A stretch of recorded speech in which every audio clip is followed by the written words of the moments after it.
There was once a king so obsessed with wealth, even the gods feared his greed. But what he wished for most would soon turn his entire kingdom into a nightmare he could not undo. Hmm. People of the land, gather close because tonight, I'll tell you a story. Long ago, in a prosperous Igbo kingdom, there ruled a king named Obiajulu. His palace was the grandest in all the land, adorned with carved ivory, shining bronze, and tapestries dyed in the richest colors. The people called him wise, but they whispered in fear. He was greedy beyond measure. King Obiajulu loved nothing more than cowries. Cowries for his throne, cowries for his servants, cowries in his pockets, cowries in his garden. His obsession had no bounds. Yet, no matter how many cowries he counted at night, he always wished for more. One quiet evening, as the sun sank behind the hills, a mysterious hush fell over the palace courtyard. Three figures emerged from the shadows, gods who often visited mortals, disguised as travelers. They were testing the hearts of men. King Obiajulu, one of them said, his voice deep and echoing, "We have come to grant you a single wish. Ask, and it shall be yours." The king's eyes sparkled.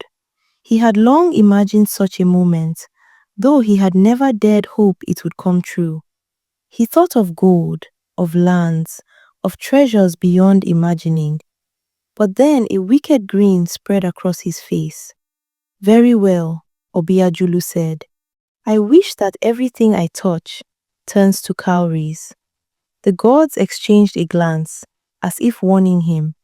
"This wish will be granted," they said softly. "But beware, the power to turn all you touch to cowries is a gift and a curse." The king laughed. "Curses are for the poor. Let it be so." And with a clap of thunder, the gods disappeared, leaving only the lingering glow of their magic. At first, the magic thrilled him. He reached for a piece of roasted yam from the evening meal, and as soon as his fingers grazed it, it transformed into a pile of shining cowries. He clapped his hands in delight. "Look at this," he shouted. "Everything I touch, all mine." His servants, loyal but wary, bowed and whispered, "Your Majesty, this power, it is extraordinary." But the king had no ears for caution.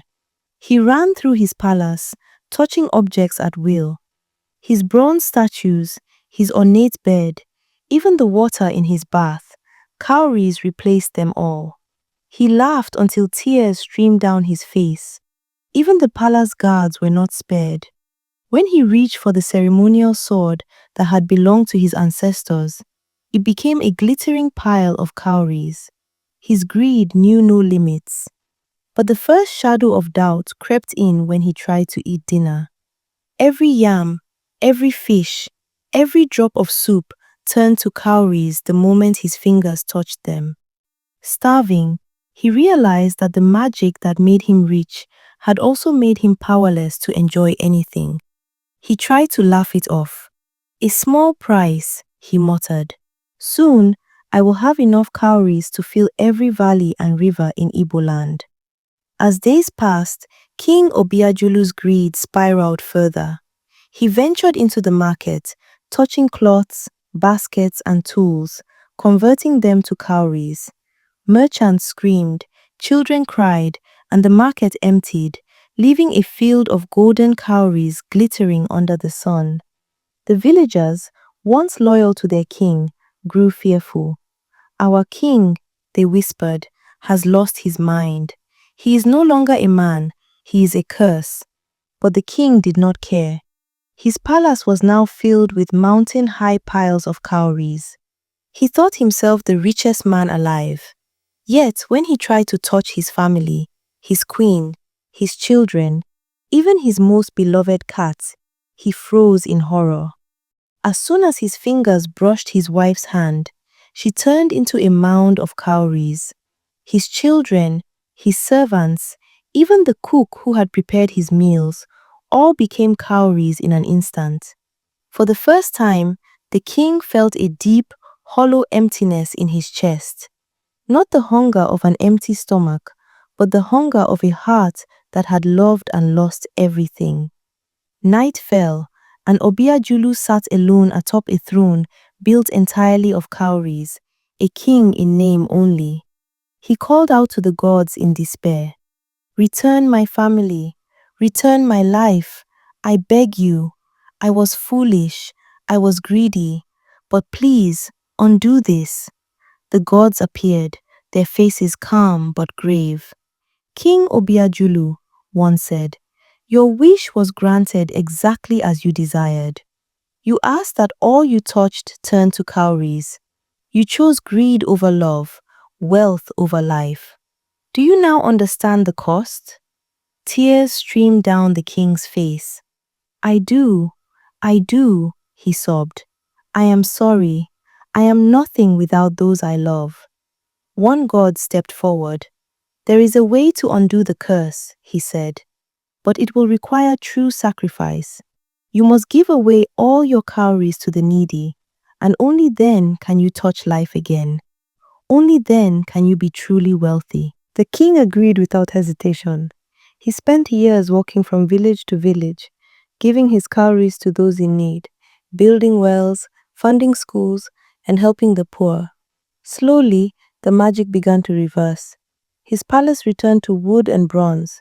His family came back unharmed, yet wary of his past greed.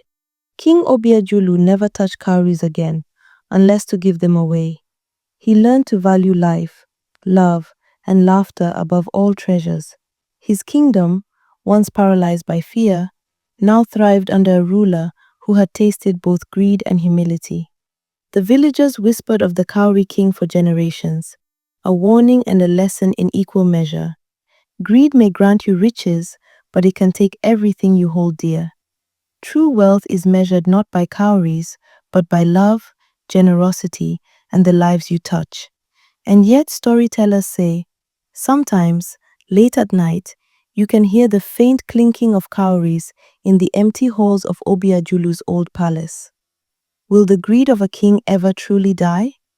What would you wish for if the gods appeared to you? Comment below with the wish you'd ask from the gods, and don't forget to subscribe to Story Safari for more tales that come alive from the heart of Africa.